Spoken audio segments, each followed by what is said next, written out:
This video is for educational purposes only and strategies that I use in my personal portfolio. Nothing in this video guarantees profits or future performance. If you want to know why institutional smart money is viewing this summer chop as a generational loading zone rather than a crash, pay absolute attention to every single second of this tape. Let's get straight to the facts. Welcome back to the channel, everyone. If this is your first time stopping in, I am Corey. This is Invest with Corey. I have over 10 years experience trading. I've taught over 3,300 students in my Discord, and I've helped guide over 150 of those students to become self-sustained millionaire traders. And I worked for a hedge fund where I acquired the skills necessary to create my own proprietary trading indicators and my own curriculum that I trade with in my own personal portfolio. And it's what I use to help over 3,300 students in the last 3 years. If you open your brokerage account Monday morning at 9:30 a.m. without understanding the massive geopolitical cross-currents and institutional positioning happening right now, you are walking in blindfolded into a multi-billion-dollar trap. Wall Street is currently caught in a violent tug of war between artificial macro and underlying corporate earnings engine that is quietly printing record cash flows. In this video, I'm going to be breaking down why the S&P 500 sitting at $730 to $740 is fundamentally cheaper than it was last summer, and why Intel's massive earnings beat was punished by the tape, and how the upcoming earnings drops from Meta and Microsoft will dictate the next leg of this bull market. Before we jump into the topic at hand, remember, no more than 5 to 10% of your portfolio in any one stock. Make sure to do your own due diligence. The market has no guarantees. It's very volatile and risky. Be safe. Protect your capital. Make sure to do your own due diligence and make sure that any of the stocks that I talk about fit your own personal goals and needs.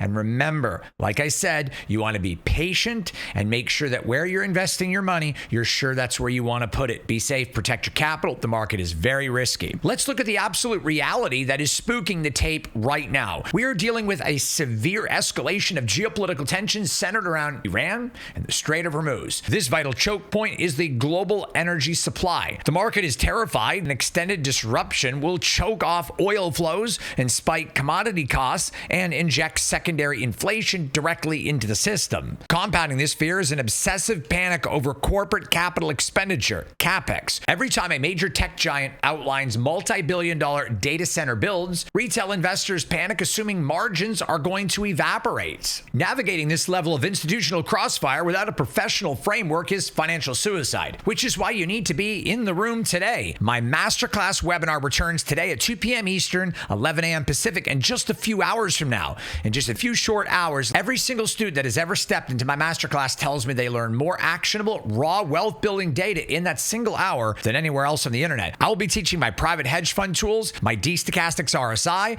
AVP, average weighted price index, my triple Fibonacci clusters, and my high conviction squeeze RSI. I've been in these markets for over 10 years. I've coached over 3,300 students, and I've helped more than 150 of them cross the millionaire status over the past 3 years. Helping people build their portfolios is what drives me every single day, and helping others to build legacy wealth. It's my passion. I'll be hanging out with you live, answering your direct questions, and unveiling a life-changing opportunity that you do not want to miss. Very limited spots remain. You don't want to miss out on this webinar. Click the link in the information box below to register for your spot on my masterclass webinar today. Do not navigate this wild market alone, and you don't want to miss out on all the opportunities that are in the market right now, because if you don't know what you're looking for, you could either pick the wrong stock or pick no stock at all, which means you completely miss out. Let me show you exactly what you need to be doing this year. Do not miss out on your opportunity. The link to register is below. Now, let's look at the broader macroeconomic chessboard over the past month. The employment data that dropped last month was artificially inflated by seasonal distortions, specifically what I call soccer mom jobs and education-related hiring swings. But as those temporary spikes wash out, the underlying macroeconomic data is clearly cooling off. This brings us directly to Intel's Q2 2026 earnings report that just dropped on July 22nd. Intel posted a massive earnings per share EPS of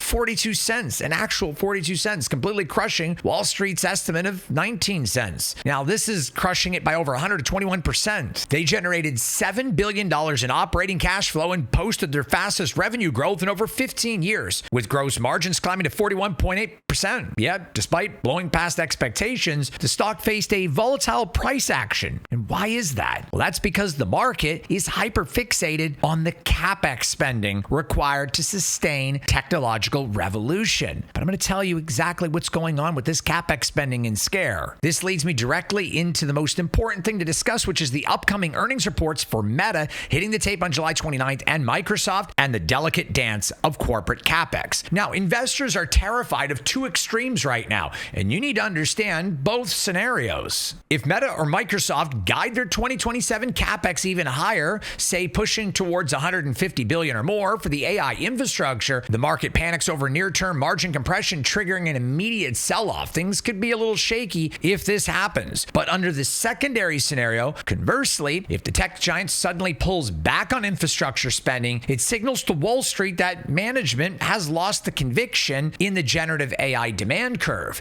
Now, cutting capex too much is actually a red flag. It tells smart money that the growth story is stalling, so that's not good either. So this is something to really think about. And this brings us to another issue going on right now, which is the macroeconomic interest rate debate and why rate hikes are suddenly floating into the market conversation. Because if employment data or wage growth reaccelerates unexpectedly, Fed is forced to keep restrictive rates higher for longer to stomp out inflation. On the flip side, the baseline scenario of rate cuts remains entirely on the table because headline inflation metrics and core indicators continue to accelerate towards a 2% target. The market is pricing in this exact monetary transition, which is why volatility is hitting peak levels right now before the earnings prints. This is what I explain to everyone, especially in Discord. It's part of my curriculum to understand that the market actually has more than two directions. There's more than two. You have up, you have down, and then you have volatility, which is up and down simultaneously and all over the place. There's three directions. Volatility is a direction because it rapidly changes direction. Think about that for a minute. Now, let's talk about the hidden truth regarding core inflation and the Iranian geopolitical shock. When retail investors see crude oil and gasoline spike due to Middle Eastern supply fears, they immediately assume core inflation is about to explode. But here's what mainstream media fails to explain. Core inflation strips out volatile food and energy costs.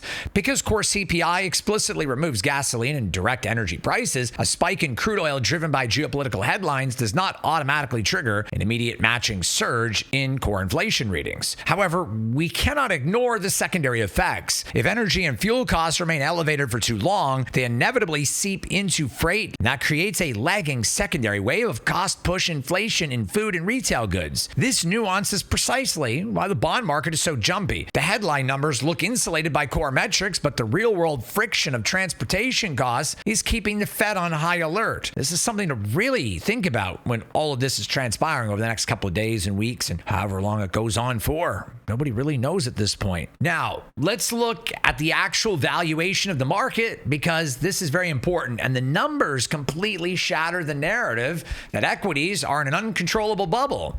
Right now, the S&P 500, the SPY, is trading roughly between $730 to $740 in this range. That is roughly $100 higher than it was during the summer of 2025.